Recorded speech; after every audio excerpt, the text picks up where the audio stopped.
Hello and welcome to everyone in VV education services Bhopal. आज हम इस क्लास में एमबीए फर्स्ट सेमेस्टर में जो हमारा सब्जेक्ट है मैनेजमेंट कॉन्सेप्ट एंड प्रैक्टिस, उसकी फोर्थ यूनिट को स्टार्ट करेंगे। फोर्थ यूनिट को स्टार्ट करने से पहले आज हम यहाँ पर उसका जो सिलेबस है उसके बारे में डिस्क्राइब करेंगे। यहाँ पर सबसे पहले जो सिलेबस दिया हुआ है फोर्थ यूनिट का उसको डिस्कस करते हैं।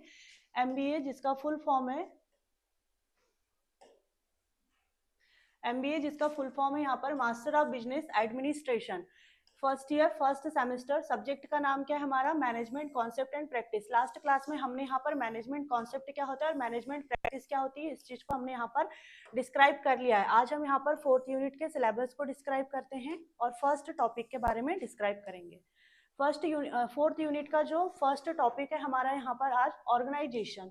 फर्स्ट जो टॉपिक दिया है ऑर्गेनाइजेशन, जिसे हम हिंदी में बोलते हैं यहाँ पर संगठन। ठीक, यहाँ पर इसकी डेफिनेशन के बारे में हम डिस्क्राइब करेंगे। इसका जो इंट्रोडक्शन है मतलब इसकी जो परिभाषा है और इसका जो परिचय है इसके बारे में डिस्क्राइब करेंगे। फिर इसका जो नेचर है मतलब जो प्रकृति है, प्रिंसिपल मतलब जो इसके सिद्धांत है, इसकी प्रोसेस के बारे में डिस्क्राइब करेंगे। और जो कैरेक्टरिस्टिक्स है मतलब यहाँ पर जो इसकी विशेषताएं होती है संगठन की, ये फर्स्ट टॉपिक है। फर्स्ट टॉपिक है ये, यहाँ पर क्या है सब टॉपिक है। सब टॉपिक के बारे में भी हम यहाँ पर डिस्क्राइब करेंगे। ठीक है, आगे देखते हैं सेकंड टॉपिक क्या है।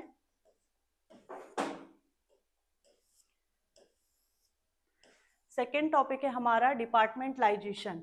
ठीक, इस टॉपिक में है हमारा ये सेकंड टॉपिक है मेन टॉपिक, जिसे हिंदी में बोलते हैं विभागीकरण। इसकी भी जो डेफिनेशन है और इंट्रोडक्शन है इसको डिस्क्राइब करेंगे। यहाँ पर इसके बेसिस को डिस्क्राइब करेंगे, फैक्टर्स को मतलब विभागीकरण के चुनाव को प्रभावित करने वाले जो कारक होते हैं उसके बारे में डिस्क्राइब करेंगे। तो ये क्या है यहाँ पर और इसके इंपॉर्टेंस को मतलब यहाँ पर इसके क्या महत्व है। तो फर्स्ट टॉपिक हमारा क्या था? ऑर्गेनाइजेशन। सेकंड टॉपिक हमारा क्या है? डिपार्टमेंटलाइजेशन, विभागीकरण। और ये क्या है? इसके सब टॉपिक है। ठीक, तो इसके बारे में डिस्क्राइब करेंगे। ये फोर्थ यूनिट का सिलेबस है। सभी बच्चे सिलेबस को नोट डाउन करते हुए जाना, ताकि हमने कौन से टॉपिक पढ़े और कौन से टॉपिक नहीं पढ़े ये सभी बच्चों को पता रहना चाहिए। ठीक, फिर यहाँ पर हमारा जो थर्ड टॉपिक है span of control. Span of control में हमें यहाँ पर जैसे हिंदी में बोलते हैं इसको नियंत्रण की अवधि। ठीक है, इसकी जो डेफिनेशन है, इसका इंट्रोडक्शन, इसकी need for span of control, इसके टाइप्स को और इसके फैक्टर्स को, इन सारी चीज़ों को हम यहाँ पर थर्ड टॉपिक जब स्टार्ट करेंगे तब पढ़ेंगे। मेन टॉपिक हमारा क्या है? स्पेन ऑफ कंट्रोल है। और सब टॉपिक हमारा क्या है यहाँ पर? इसकी डेफिनेशन, नीड, टाइप्स और इसके जो फैक्टर हैं, ये यहाँ पर इसके सब टॉपिक है। ठीक,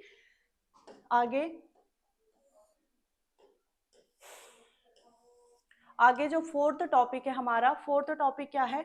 डिसेंट्रलाइजेशन, जिसे हिंदी में क्या बोलते हैं? विकेंद्रीकरण। यहाँ पर भी जो डिसेंट्रलाइजेशन है इसके डेफिनेशन, इसका इंट्रोडक्शन, इसके रीजन फॉर डिसेंट्रलाइजेशन, इसका एडवांटेज और डिसएडवांटेज। एडवांटेज मतलब यहाँ पर इसका जो लाभ है और हानि, दोनों चीजों के बारे में पढ़ेंगे। सेंट्रलाइजेशन और डिसेंट्रलाइजेशन क्या होता है इसके बारे में भी यहाँ पर डिस्कस करेंगे। दोनों में क्या डिफरेंशियस है, यहाँ पर इसको फ्लो चार्ट के अकॉर्डिंग एक एक करके अच्छे से सारी चीजों को हम आगे डिस्क्राइब करेंगे। ठीक है, तो ये हमारा मेन फोर्थ टॉपिक था। आगे कौन सा टॉपिक दिया है वो देखते हैं। आगे है स्टाफिंग। स्टाफिंग में हम यहाँ पर स्टाफिंग मतलब कर्मचारी नियोजन, जैसे हम बोलते हैं ना हमारे यहाँ किसी भी ऑर्गेनाइजेशन में जो स्टाफ होता है, एम्प्लॉय जो काम करते हैं, कर्मचारियों का नियोजन कैसे क्या होता है इसके बारे में डिस्कस करेंगे। स्टाफिंग की जो डेफिनेशन है, इसका जो नेचर मतलब इसकी जो प्रकृति है, फंक्शंस के बारे में, फैक्टर्स के बारे में, इसका जो स्कोप है और प्रोसेस है मतलब किसी भी ऑर्गेनाइजेशन में जब एम्प्लॉय का रिक्रूटमेंट किया जाता है तब यहाँ पर क्या प्रोसेस होती है, उसका क्या स्कोप होता है, यहाँ पर इसके फैक्टर्स के बारे में, फंक्शन के बारे में, जो स्टाफिंग का नेचर होता है उसके बारे में यहाँ पर हम सारी चीज़ों को डिस्क्राइब करेंगे। ये हमारा फिफ्थ मेन टॉपिक था।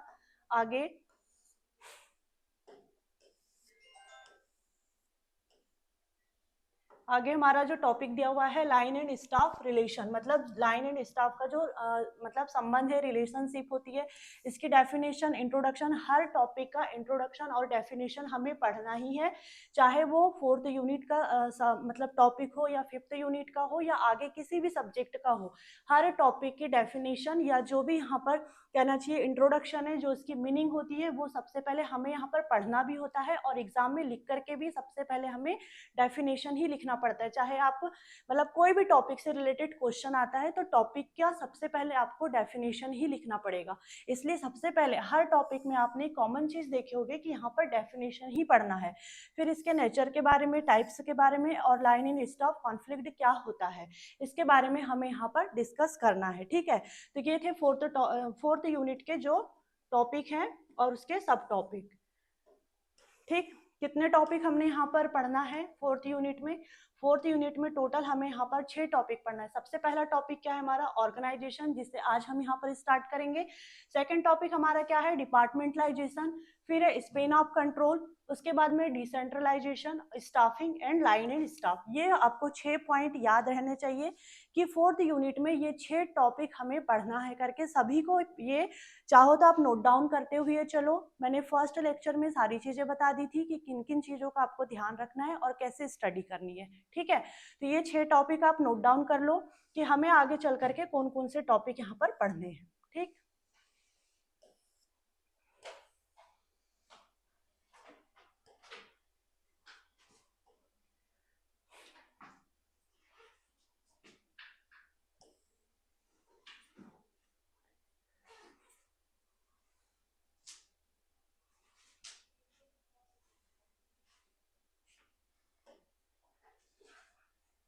तो आज का हमारा जो फर्स्ट टॉपिक हमने देखे थे अभी सिलेबस में, कौन सा टॉपिक था हमारा? First topic organisation. ऑर्गेनाइजेशन को हिंदी में बोलते हैं हम संगठन या संस्था। ठीक है, तो इसके बारे में आज हम यहाँ पर डिस्कस करेंगे कि संगठन या जो ऑर्गेनाइजेशन है वो क्या होता है।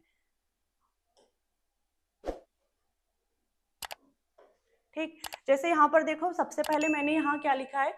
टॉपिक फर्स्ट ऑर्गेनाइजेशन, हिंदी में भी लिखा है संगठन। जैसे एग्जाम में आपको ऑर्गेनाइजेशन से रिलेटेड क्वेश्चन आता है तो आपको भी सबसे पहले टॉपिक का नाम नहीं लिखना है, वहां पर आपको यहाँ पर क्वेश्चन नंबर और सारी चीजें लिखना है, वो हम आगे बताएंगे। लेकिन सबसे पहले बढ़िया से ऐसे आपको अपना टॉपिक का नाम लिखना है ब्लैक पेन से, उसकी मीनिंग लिखनी है, चाहे आप 1 लाइन में लिखो 2 लाइन में लिखो, उसकी मीनिंग लिखना है। उसके बाद में प्रॉपर उसकी डेफिनेशन लिखना है, किसी भी प्रोफेशन जो प्रोफेसर है उसके अकॉर्डिंग। ठीक है, तो हम आज का लेक्चर यहाँ स्टार्ट करते हैं इसकी मीनिंग के साथ में। A structured system where people work together to achieve common objective. अब यहाँ पर देखो जो ऑर्गेनाइजेशन है, ऑर्गेनाइजेशन क्या है? एक स्ट्रक्चर सिस्टम है, मतलब संचरित प्रणाली है, जहाँ क्या होता है, जहाँ पर जो पीपल है मतलब जो लोग हैं क्या कर रहे हैं? एक साथ में टुगेदर मतलब एक साथ क्या कर रहे हैं? वर्क कर रहे हैं। किस लिए वर्क कर रहे हैं? जो कॉमन गोल है, कॉमन गोल को अचीव करने के लिए यहाँ पर एक साथ काम करते हैं। ठीक है, जैसे यहाँ पर देखो कोई ऑर्गेनाइजेशन है, ऑर्गेनाइजेशन में बहुत सारे लोग काम करते हैं, सबके काम डिफरेंट डिफरेंट हो सकते हैं लेकिन सबका ऑब्जेक्टिव एक रहता है यहाँ पर कि मतलब कोई स्पेसिफिक गोल रहता है कि हमें उस गोल को अचीव करने के लिए यहाँ पर मिल करके सबको काम करना है। जैसे आप लोग में से भी बहुत सारे लोग अपने यहाँ किसी कंपनी में या कोई ऑफिस में काम करते होंगे, सबके काम अलग अलग हो सकते हैं, लेकिन आप लोग भी जिस ऑफिस में या जिस कंपनी में काम कर रहे हो तो वहां पर आप सब मिल करके कोई एक कॉमन ऑब्जेक्टिव को या कॉमन गोल को अचीव करने के लिए वर्क कर रहे हो, तो उसी को कहा जाता है ऑर्गेनाइजेशन।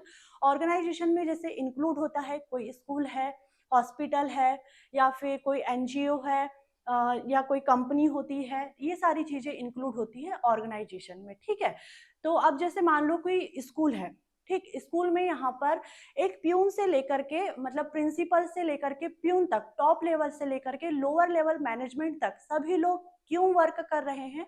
सभी का एक स्पेसिफिक गोल होता है कि बच्चों को एक अच्छा एजुकेशन देना है, अच्छी फैसिलिटी देना है। ठीक है, तो ये स्कूल क्या है? ऑर्गेनाइजेशन है, जहां पर क्या हो रहा है? सभी लोग मिल करके एक स्पेसिफिक गोल को अचीव करने के लिए वर्क कर रहे हैं, तो उसी को कहा जाता है ऑर्गेनाइजेशन। ठीक, आगे देखते हैं।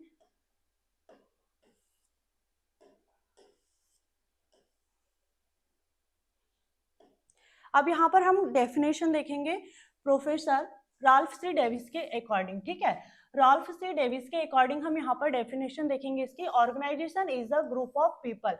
ऑर्गेनाइजेशन क्या है? ऑर्गेनाइजेशन क्या है? ये लोगों का समूह है, ठीक, जहाँ पर अलग अलग लोग अलग अलग काम कर सकते हैं, लेकिन सबका एक स्पेसिफिक गोल होता है, कॉमन गोल होता है, जिसको अचीव करने के लिए जो लोगों का समूह है वो एक साथ काम करता है और उसी को कहा जाता है ऑर्गेनाइजेशन। ठीक, organization is a group of people who cooperate under the direction of leadership for the accomplishment of a common goal।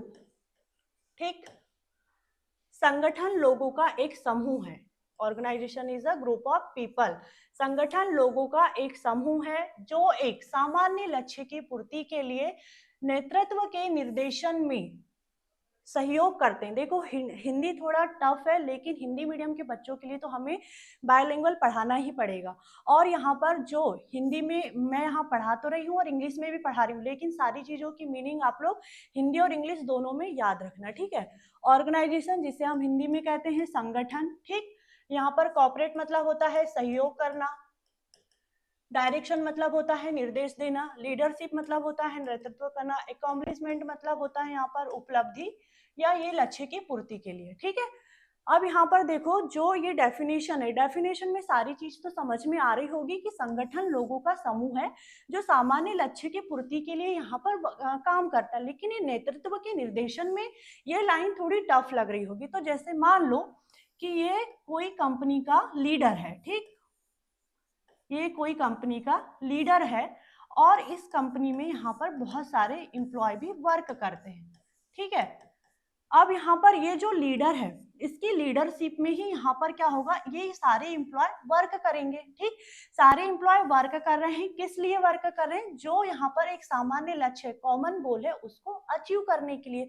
यहाँ पर इसी लाइन को ये बता रहा है कि नेतृत्व के निर्देशन में, मतलब ये जो लीडर है लीडरशिप जो कर रहा है वो यहाँ पर इनको डायरेक्शन देगा कि कैसे काम करना है, क्या काम करना है, टाइमिंग देगा कि कितने टाइमिंग में आपको वर्क खत्म करना है, सारी चीजें। तो यहाँ पर ये जो लीडर है लीडरशिप के नेतृत्व में, मतलब यहाँ इसके डायरेक्शन में ये एम्प्लॉय काम कर रहे हैं, किस लिए, जो कॉमन गोल है उसको अचीव करने के लिए, ठीक। तो यहाँ पर जो राल्फ सी डेविस के अकॉर्डिंग डेफिनेशन है वो क्या बोल रहा है, संगठन लोगों का एक समूह है जो कॉमन गोल है उसको अचीव करने के लिए यहाँ पर जो द डायरेक्शन ऑफ लीडरशिप, मतलब यहाँ पर जो नेतृत्व के निर्देशन में क्या कर रहा है वो सहयोग कर रहा है, ठीक। सेकंड डेफिनेशन हमारी अकॉर्डिंग टू गैरी जॉन्स, मतलब गैरी जॉन्स के अकॉर्डिंग जो डेफिनेशन है वो है organization are social invention for accomplishing goal through proof efforts. अब यहाँ पर देखो जो गैरी जॉन्स की डेफिनेशन है उसमें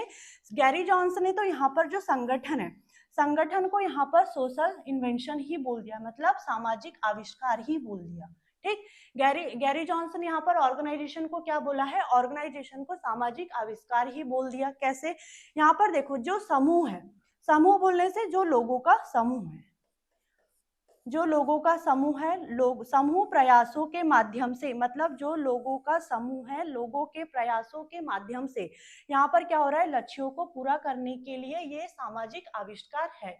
सामाजिक आविष्कार किसे कह रहा है, गैरी जॉन्स संगठन को कह रहा है। क्यों कह रहा है, क्योंकि संगठन के थ्रू यहाँ पर जो लोग हैं, लोग एक साथ मिल करके समूह बना करके यहाँ पर कोई किसी भी कॉमन गोल को अचीव करने के लिए वर्क कर रहे हैं। अब क्या पता कि अगर संगठन या जो ये ऑर्गेनाइजेशन जैसी कोई चीज है अगर ये नहीं रहती तो लोग किसी कॉमन ऑब्जेक्टिव को अचीव करने के लिए एक साथ वर्क नहीं करते। क्या आप किसी रोड चलते इंसान को बोल सकते हो क्या कि आप कोई किसी बच्चों को एजुकेशन देने का काम करो, किसी फैक्ट्री में काम करो, किसी कंपनी में काम करो, नहीं बोल सकते। लेकिन जब एक ऑर्गेनाइजेशन में लोग आकर के काम करते हैं तो उनका एक मतलब कहना चाहिए कि माइंड फिक्स रहता है कि हमें काम करना है, किस लिए काम करना है, हमारा कॉमन गोल क्या है, सारी चीजें यहाँ पर क्लियर रहती है। तो इसीलिए यहाँ पर गैरी जॉन्सन ने जो संगठन है, जो ऑर्गेनाइजेशन है, उसे यहाँ पर सामाजिक आविष्कार कहा, क्योंकि यहाँ पर जो लोगों का समूह है, लोगों का समूह यहाँ पर क्या कर रहा है, कॉमन गोल को अचीव करने के लिए एक साथ काम कर रहा है, ठीक है।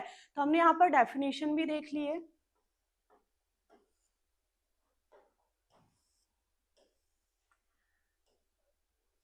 अब देखते हैं हम यहाँ पर आगे कि जो ऑर्गेनाइजेशन है उसकी मीनिंग, ठीक है। The meaning of organisation can be understood in two way, मतलब यहाँ पर जो संगठन है, संगठन की जो मीनिंग है उसे टू वे मतलब दो तरीके से समझा जा सकता है। पहली मीनिंग कौन सी है, यहाँ पर जनरल मीनिंग है, मतलब जिसका सामान्य अर्थ क्या होता है ऑर्गेनाइजेशन का।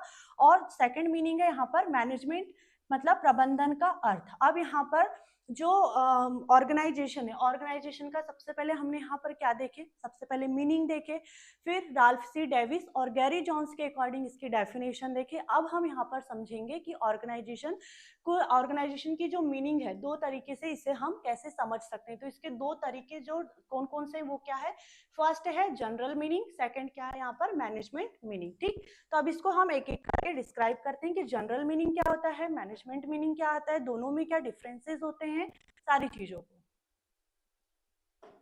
देखो, जो जनरल मीनिंग है, फर्स्ट हम इसको डिस्क्राइब करते हैं। जनरल मीनिंग सामान्य अर्थ क्या होता है, organising people and resource in a systematic way to achieve a common goal. अब यहाँ पर देखो, जो एक सामान्य लक्ष्य है, मतलब जो कॉमन गोल है, कॉमन गोल एक सामान्य लक्ष्य प्राप्त करने के लिए जो लोग है और संसाधन है, मतलब यहाँ पर जो पीपल है, लोग, और रिसोर्स मतलब होता है संसाधन। ठीक, संसाधनों को व्यवस्थित मतलब सिस्टमैटिक वे से, व्यवस्थित तरीके से संगठित करना।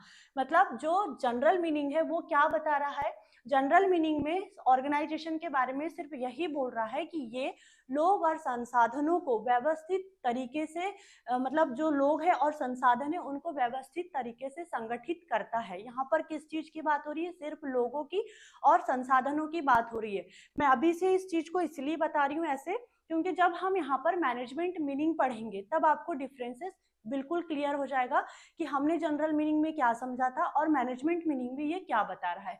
तो जनरल मीनिंग में यहाँ पर क्या बता रहा है ये, कि ये सामान्य लक्ष्य को प्राप्त करने के लिए लोगों और संसाधनों को व्यवस्थित तरीके से संगठित करता है। ठीक, इसका एग्जाम्पल देखते हैं, स्कूल, जैसे अभी एक स्कूल का एग्जाम्पल मैंने बताई, school where teacher student and staff work together for education. मतलब यहाँ पर जो शिक्षक है, यहाँ पर जो छात्र हैं, कर्मचारी है, वो शिक्षा के लिए एक साथ काम करते हैं। ठीक, जो हॉस्पिटल है, हॉस्पिटल में यहाँ पर जो डॉक्टर है, नर्स है and staff work together for health care. अब यहाँ पर जो डॉक्टर है या हॉस्पिटल में जो भी डॉक्टर है, नर्स है, जो भी यहाँ पर कर्मचारी है, स्वास्थ्य सेवा के लिए एक साथ मिल करके काम करते हैं।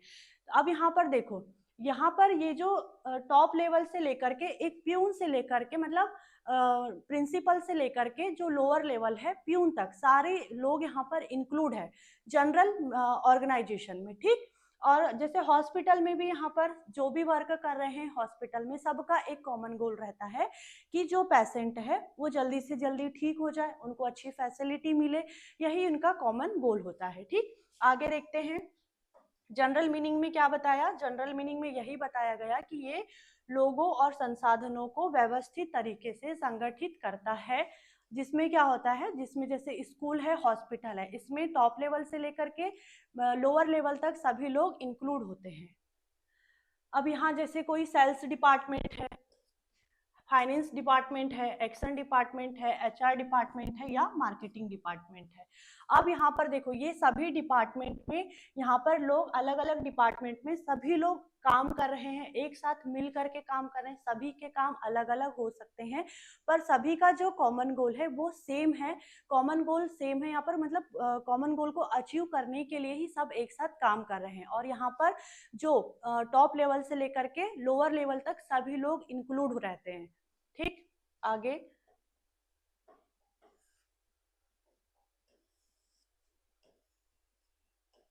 अब देखते हैं मैनेजमेंट मीनिंग। अभी हमने क्या देखा, जनरल मीनिंग देखे, जनरल मीनिंग में हमने एग्जांपल में देखे थे स्कूल का और हॉस्पिटल का एग्जांपल देखे। और जनरल मीनिंग में क्या बताया था, जनरल मीनिंग में सिर्फ यही बताया कि ये जो है, मतलब जनरल ऑर्गेनाइजेशन जो है वो, उसमें सिर्फ जो लोग हैं और संसाधन है उनको वो सिर्फ व्यवस्थित करता है, लोगों को और संसाधनों को व्यवस्थित करता है, सिर्फ हो गया। आगे अब मैनेजमेंट मीनिंग में देखते हैं। मैनेजमेंट मीनिंग प्रबंधन का अर्थ। अब यहाँ पर देखो, ये when people and resource in an organization are managed, planning, organizing, directing, controlling. देखो ये चीज मैंने फर्स्ट डे ही आपको पढ़ाई थी कि जो मैनेजमेंट है वो 5 चीजों से मिलकर के बना हुआ है, planning, organising, staffing, directing and controlling. जैसे हमने बचपन में वॉवेल्स पढ़े थे ना, ए ई आई ओ यू, 5 उंगली में लिख लेते थे, वैसे ही आप लोग अब मैनेजमेंट को 5 उंगली में लिख लो कि मैनेजमेंट 5 चीजों से मिलकर के बनता है। कौन सी? Planning, organising, staffing, directing and controlling. ये आपको हर जगह पढ़ने को मिलेगा ही, फर्स्ट सेमेस्टर से लास्ट सेमेस्टर तक आपको ये चीज पढ़ने में आएगी ही। आज सेकंड क्लास में ही ये पढ़ने में आई है, ठीक है। कहाँ थे हम? Planning, organising, directing, controlling to achieve a specific objective, it is called management organisation. ठीक, जब किसी संगठन में लोगों और संसाधनों का प्रबंधन, प्लानिंग, ऑर्गेनाइजिंग, डायरेक्टिंग, कंट्रोलिंग एक निश्चित उद्देश्य को पाने के लिए किया जाता है, उसे मैनेजमेंट ऑर्गेनाइजेशन कहते हैं। अब देखो जनरल मीनिंग में भी आपको लग रहा होगा यही बात तो बोली गई थी, और मैनेजमेंट मीनिंग में भी यही बात बोली गई है, लेकिन नहीं। जो मतलब जनरल मीनिंग थी, जनरल मीनिंग में क्या हो रहा था, पूरी कंपनी आ जा रही थी, टॉप लेवल से लेकर के लोअर लेवल तक। इसलिए मैं बार बार इस चीज को रिपीट कर रही थी कि इसमें टॉप लेवल से लेकर के लोअर लेवल तक मतलब पूरी कंपनी इंक्लूड रहती है जनरल ऑर्गेनाइजेशन में। और जो मैनेजमेंट ऑर्गेनाइजेशन रहता है उसमें क्या होता है, इसमें यहाँ पर जो ऑर्गेनाइजेशन का वर्क रहता है, ऑर्गेनाइजेशन के वर्क को प्लान किया जाता है, ऑर्गेनाइज किया जाता है, डायरेक्ट किया जाता है और यहाँ पर कंट्रोल किया जाता है। मतलब जो काम है, काम को सही तरीके से, सही समय पर और सही लोगों से करवाया जाता है। और जनरल मीनिंग में क्या हो रहा था, यहाँ पर सिर्फ लोगों को और संसाधनों को व्यवस्थित कर दिया गया था, लेकिन जो ऑर्गेनाइजेशन में वर्क हो रहे थे उस वर्क को यहाँ पर मतलब प्लानिंग नहीं की गई थी, उसकी डायरेक्टिंग नहीं की गई थी, कंट्रोल नहीं किया गया था, ऑर्गेनाइज नहीं किया गया था। लेकिन जैसे ही हम यहाँ पर मैनेजमेंट मीनिंग में आए तो हमने यहाँ पर यही सबसे पहला डिफरेंसेस देखे कि जनरल मीनिंग में सिर्फ लोग और संसाधनों को व्यवस्थित किया गया था, उसमें पूरी कंपनी इंक्लूड थी। लेकिन जो मैनेजमेंट ऑर्गेनाइजेशन है, जो मैनेजमेंट मीनिंग है, इसमें यहाँ पर जो लोग है और संसाधन है, लोग और संसाधनों का जो प्रबंधन है, मतलब जो मैनेजमेंट है, उसकी प्लानिंग की जाती है, ऑर्गेनाइजिंग की जाती है, डायरेक्टिंग और कंट्रोलिंग की जाती है। ठीक है, क्यों की जाती? ताकि जो एक कॉमन गोल है, निश्चित उद्देश्य है, उसको पा सके। ठीक, आगे इसका एग्जाम्पल देखते हैं। जैसे कि कंपनी में एक मैनेजमेंट टीम है। ठीक, एक मैनेजमेंट टीम है, यहाँ पर पूरा ऑर्गेनाइजेशन नहीं है, पूरी कंपनी इंक्लूड नहीं है, यहाँ पर सिर्फ मैनेजमेंट टीम है। मैनेजमेंट टीम में जैसे कि ऑन जो मतलब कहना चाहिए मैनेजर है या जो सुपरवाइजर होता है, फॉरमैन होता है, सिर्फ यही इंक्लूड रहेंगे। इसमें जो लोअर लेवल के या मिडिल लेवल के जो कहना चाहिए ऑफिसर रहते हैं वो यहाँ पर इंक्लूड नहीं रहते हैं।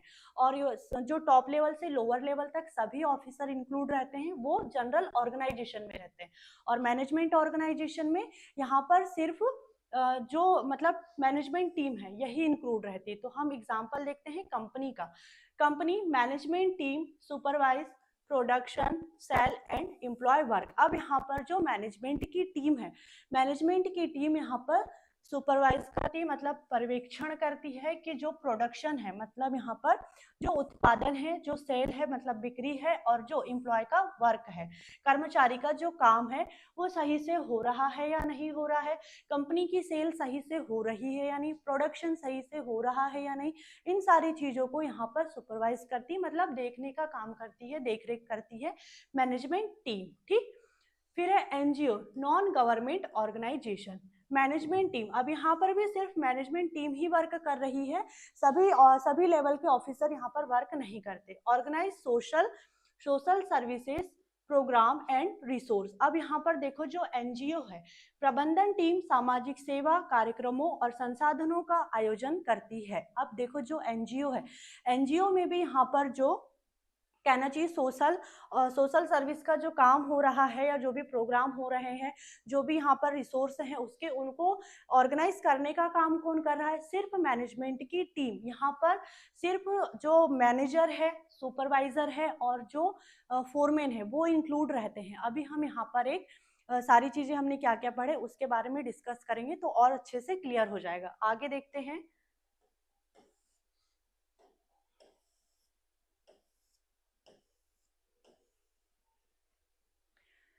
देखो इस चार्ट के थ्रू हम समझेंगे कि दोनों में क्या डिफरेंसेस है। ठीक, की डिफरेंसेस इन टेबल, मतलब इस जो चार्ट है इसमें हम यहाँ पर जो जनरल ऑर्गेनाइजेशन है और मैनेजमेंट ऑर्गेनाइजेशन है दोनों में हम यहाँ पर डिफरेंसेस देखेंगे। किस बेस पर देखेंगे? सबसे पहला तो definition, arrange people and resource, यहाँ पर जो लोग हैं और संसाधनों की व्यवस्था की गई थी सिर्फ, बस। ठीक, और जो मैनेजमेंट ऑर्गेनाइजेशन में क्या हुआ था? आयोजन के साथ साथ योजना बनाना, निर्देशन करना और नियंत्रण करना, मतलब जो ऑर्गेनाइजेशन के काम थे, जो वर्क था, उसमें यहाँ पर उसकी प्लानिंग की गई थी। निर्देशन मतलब यहाँ पर डायरेक्शन दिया गया, और कंट्रोलिंग मतलब होता है नियंत्रण, नियंत्रण किया गया था। ऐसे नहीं कि मतलब सिर्फ लोग और संसाधनों की व्यवस्था कर दी गई और अब जाओ एम्प्लॉय को जैसा लगता है वैसा काम करो, रिसोर्स का जैसा यूज करना है करो, मशीनों को तोड़ना है फोड़ना है जैसा लगता है करो, ऐसा था। लेकिन मतलब ऐसा भी नहीं था, लेकिन एक एग्जाम्पल बस मैंने बताई। और यहाँ पर क्या है? यहाँ पर सारी प्रॉपर एक एक चीजें बताई गई, पहले प्लानिंग करके फिर निर्देशन दिया गया, फिर उस पर कंट्रोल भी किया गया मैनेजमेंट ऑर्गेनाइजेशन में। और जनरल ऑर्गेनाइजेशन में सिर्फ लोग और संसाधनों की व्यवस्था कर दी गई थी। ठीक है, सेंटर में मतलब यहाँ पर सेंटर में क्या है? जनरल ऑर्गेनाइजेशन के और मैनेजमेंट ऑर्गेनाइजेशन के, इसमें सिर्फ स्ट्रक्चर बनाया गया था, केवल ढांचा बनाया गया था। और यहाँ पर स्ट्रक्चर के साथ साथ फंक्शन भी, मतलब यहाँ पर स्ट्रक्चर भी बनाया गया और जो वर्क थे, जो फंक्शन थे, मतलब जो काम है वो भी करवाए गए। ठीक, अब यहाँ पर जो इसका स्कोप है, स्कोप कैसा है? जनरल ऑर्गेनाइजेशन का नैरो मतलब संकीर्ण, मतलब छोटा कह सकते हैं। और जो इसका मैनेजमेंट ऑर्गेनाइजेशन का जो स्कोप है वो कैसा है? यहाँ पर ब्रॉड है, व्यापक है मतलब। ठीक, इसका ऑब्जेक्टिव क्या था? जनरल ऑर्गेनाइजेशन का जो ऑब्जेक्टिव था, उद्देश्य था, वो क्या था? जॉब शेयरिंग, मतलब काम को बांटना। ठीक, और यहाँ पर जो मैनेजमेंट ऑर्गेनाइजेशन है उसका ऑब्जेक्टिव क्या था? Getting the job done right and reaching the goal. अब यहाँ पर काम सही ढंग से कराना और जो गोल था, जो लक्ष्य था, उस तक पहुंचना। यहाँ पर सिर्फ काम को बांट दिया गया, लेकिन ना ही कोई प्लानिंग की गई, ना ही कोई डायरेक्टिंग की गई, ना ही कोई कंट्रोल किया गया कि जो कॉमन गोल है उस तक हम पहुंच पा रहे हैं या नहीं पहुंच पा रहे हैं। लेकिन मैनेजमेंट मीनिंग में ये सारी चीजें यहाँ पर देखी गई कि काम सही ढंग से हो रहा है या नहीं, जो मतलब ऑर्गेनाइजेशन का जो कॉमन गोल है उस तक हम पहुंच पा रहे हैं या नहीं, इन सारी चीजों को यहाँ पर देखा गया। फिर यहाँ पर रिस्पॉन्सिबिलिटी क्या है जनरल ऑर्गेनाइजेशन की? Who will get which job, मतलब किसे कौन सी नौकरी मिलेगी। ठीक, नौकरियों को बांट दिया गया। अब यहाँ पर देखते हैं कि मैनेजमेंट ऑर्गेनाइजेशन की क्या रिस्पॉन्सिबिलिटी है? Sharing work plus getting it done and monitoring plus improving. अब यहाँ पर काम को बांटा भी गया, उसे पूरा भी करना, फिर यहाँ पर मॉनिटरिंग भी करना, निगरानी भी करना कि काम सही से हो रहा है या नहीं हो रहा है, इन सारी चीजों की निगरानी भी करना, और इम्प्रूवमेंट भी। अगर मान लो कि कोई काम गलत हो रहा है तो उसमें इम्प्रूवमेंट भी लेकर के आना। ये सारी चीजें यहाँ पर मैनेजमेंट ऑर्गेनाइजेशन में थी। फिर आगे एग्जाम्पल में जैसे शेयरिंग रिस्पॉन्सिबिलिटीज इन मैरिज। अब विवाह मतलब शादियों में जो मैरिज है, मैरिज में जिम्मेदारियों को बांट देना। ठीक, और यहाँ पर मैनेजमेंट ऑर्गेनाइजेशन में sharing responsibility at the wedding plus budget and timing. अब यहाँ पर जो शादी का काम था उसको भी देखा गया, यहाँ पर जो उसका बजट था, यहाँ पर जो टाइमिंग थी, मतलब काम के स्टार्ट होने से लेकर के एंड होने तक की सारी चीजों को मैनेज किया जाता है मैनेजमेंट में। मैनेजमेंट ऑर्गेनाइजेशन में मैनेजमेंट अगर समझ लोगे कि मैनेजमेंट में सारी चीजें आती है, planning, organising, staffing, controlling and directing, तो ये सारी चीजें आपको वैसे ही समझ में आ जाएगी। और यहाँ पर जनरल मीनिंग में यहाँ पर सिर्फ जनरल काम होते हैं बस, इसके अलावा कुछ नहीं। तो आज का हमारा टॉपिक क्या था, इसके बारे में हम यहाँ पर एक बार जल्दी जल्दी डिस्क्राइब करते हैं।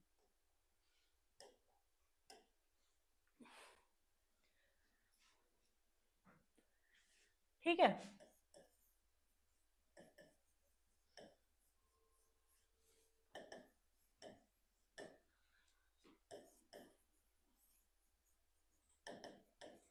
Introduction of organisation.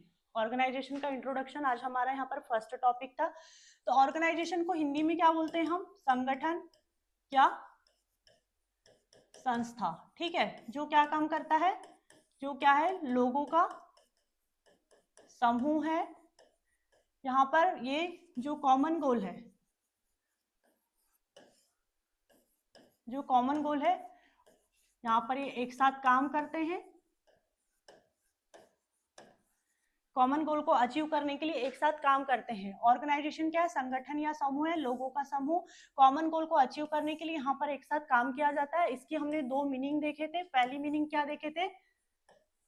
General meaning देखे थे, और सेकंड हमने देखे थे यहाँ पर मैनेजमेंट मीनिंग देखे थे। इसमें क्या आती है? पूरी कंपनी आती है, ठीक। और इसमें क्या आता है? ऑर्गेनाइजेशन का जो वर्क है, ऑर्गेनाइजेशन का जो वर्क है उसको प्लान किया जाता है, ऑर्गेनाइज्ड किया जाता है और डायरेक्ट किया जाता है, एंड यहाँ पर उसको कंट्रोल भी किया जाता है, ठीक। कंट्रोल भी किया जाता है, और यहाँ पर जो टॉप लेवल से लेकर के लोअर लेवल तक सभी इंक्लूड होते हैं। और यहाँ पर क्या इंक्लूड होता है? मान लो मैनेजर, ठीक। और क्या इंक्लूड होता है यहाँ पर? सुपरवाइजर और फोरमैन, ठीक। और यहाँ पर क्या होता है? जो मैनेजमेंट ऑर्गेनाइजेशन था उसमें कि काम को सही तरीके से सही समय पर लोगों को सही तरीके से करवाना, ठीक। और इसमें क्या था? यहाँ पर सिर्फ लोग और संसाधनों को व्यवस्थित कर दिया गया था। तो आज का हमारा टॉपिक क्या था? इंट्रोडक्शन ऑफ ऑर्गेनाइजेशन, जिसमें हमने यहाँ पर उसके जो कॉन्सेप्ट था उसकी डेफिनेशन को डिस्क्राइब किए। टू टाइप की इसकी मीनिंग देखे, जनरल ऑर्गेनाइजेशन और मैनेजमेंट ऑर्गेनाइजेशन का एग्जाम्पल के साथ में। I hope this topic is clear, and thank you for watching this video.